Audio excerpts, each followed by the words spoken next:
How'd they do on the bobblehead? I think they did great. I mean, first of all, they got all the tattoos right, which is pretty impressive. Eye black, everything else came out awesome. I mean, it's a pretty cool bobblehead, and it's like how Trout said, you know, there's a nice little area to sign right there on the grass, so I think it came out good. See, I'm gonna guess that you weren't in the minor leagues long enough to get one, right? So I had one in Rocket City in AA, and I got called up before I was even able to see it. So. Do we know where it is? Did you ever? I got some from AA when they came out, but I wasn't actually able to play on that day, so it was okay, you know. Well, I think it's better that you get called up than to have a AA I'm not bobblehead. Yeah. So you were the first guy from that 2022 class to get called up. Yep. But it's another thing to have less than 50 minor league games before you get the call to the show. Did it ever feel like it was, whoa, this is moving a little fast? I thought at first it was a little crazy how it all happened. But knowing the hard work and dedication I have for this game, and you know how I was playing at the time, and just you know how fun the game was for me, I think it was a no-brainer. I thought I left a pretty good impression that my first spring training, and being sent down to the minor leagues, I kind of had a little bitter taste in my mouth, and you know just wanted to come out swinging from the start once the AA season started, and I did that, and you know within I think it was 6 or 7 games in that season, I was already called up to the big leagues. Sure. You end up being a first-round pick.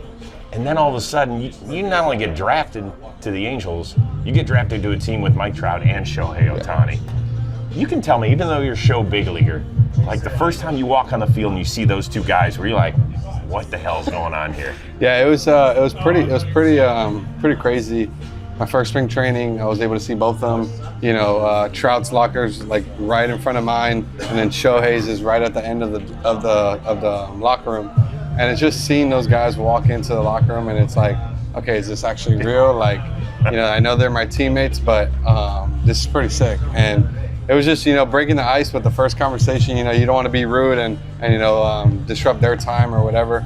And it's just being able to kind of break that ice and just get cool with them, and you know, just build a relationship. I think is what is the most important part. And you know, both of them have been pretty cool with me, and you know, I've just been doing a great job of just kind of like, you know, respecting their time just like they do with mine, and just being able to be a good teammate and good friend. Yeah, but what do you say to two of the biggest stars in the sport when you're just starting out? You're like, it's like hi, I'm Zach. Yeah, what do you do? I mean, it's like a kid at a candy store. Like, there's so many options, and you just don't know what to do. Like, do I want this, do I this?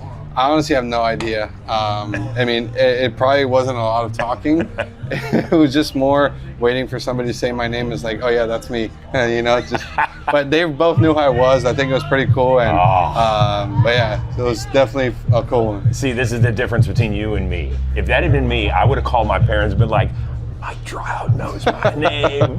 Shohei said, hey, Chris, what's up? I would have been like, yay. No doubt. That's how I would have done Yes, it. sir. So are you a chatty guy on the field? Do you like chatting guys up? Yeah, I think it's pretty special in the game, just being able to build relationships with other guys on different teams that you don't get to see every day. And you know, it just shows how close this game is. You know, you play these guys maybe, you know, once a series, you know, a year. And you know, that's probably the only time you're going to see him. And so just be able to, you know, build relationships, say your name, you know, introduce yourself, and you know, just kind of expands the game. And so now when you see him again, it's, you know, it's pretty comfortable, you know, going up to him and introducing. And you never know, you know, you might be playing with them someday on the road, or they might be joining you. So you know, it's always good breaking the ice. So one of the better interactions we saw this year was you and Scooble. You took him deep, he punched you out. He kind of told you to go away. You barked back, but then he looked at you and he gave you one of these, like, my bad, bro. No. But I loved that interaction. I think we need more of that. It's okay to have fun, to show your personality, and you got him, he got you. You're both fired up afterward. When you have a chance to kind of look back on that, did you enjoy it? I mean, I thought it was just the game, you know. I got his best pitch, and I hit it pretty good, and you know, he got me out with his best pitch. Yo, bro, you crushed it. Yeah, it's okay. Yeah, he got me with his best pitch. So, you know, just two guys going at it, you know, respectfully, and just I got nothing bad against him. Like, he's the best pitcher, one of the best pitchers in baseball. Be able to get my best ace swing off of him and be able to hit a home run, I think it was pretty cool. And, him punching me out, in a big situation like that, I know it fired him up because it got him out of the inning. But, it's just two guys going at it, trying to give it their all every day. And, it was a lot of respect, Do you wonder if the baseball gods have a voodoo doll of you? Because you came up and set a major league record. In your first 7 major league games, you got plunked 5 times. But that happened in the minor leagues as well. Yeah. I'm sure it happened probably in Little League for you too. Yeah. What's going on? So, in college, our head coach, he always told us, don't move at the plate. If it's a chance to get on first base, it's a chance to get on first base. Come on, coach. So, when we used to move out of the way in college, he used to just take us out of the game, or the next day at practice, we'll be working on hit by pitches. It was just a matter of, battling, especially when you have 2 strikes and you get hit by a pitch, you get yourself out of that count and you get on first base for free.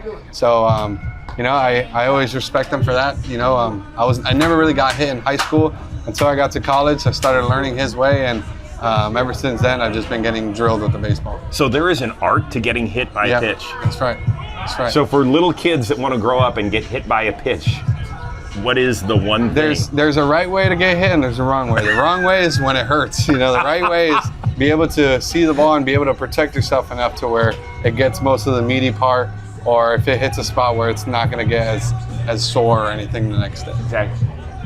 It sounds insane. It is, but it's pretty easy. It takes a while to get used to. I mean, we go home with bruises and stuff, but we're using plastic balls, right? When we practice in practice, but thank God. In the game, it's just like, it just happens, and you're not worried about getting hit at that moment. You're just worried about you're actually rewarding yourself by getting on first base and now being able to steal a base or something. But it still takes a lot to want to stand in there against 96. But I tell you what, it gets a lot of respect in your dugout when you get plunked and you get on first base for that guy on deck to hit with you on base. I got it.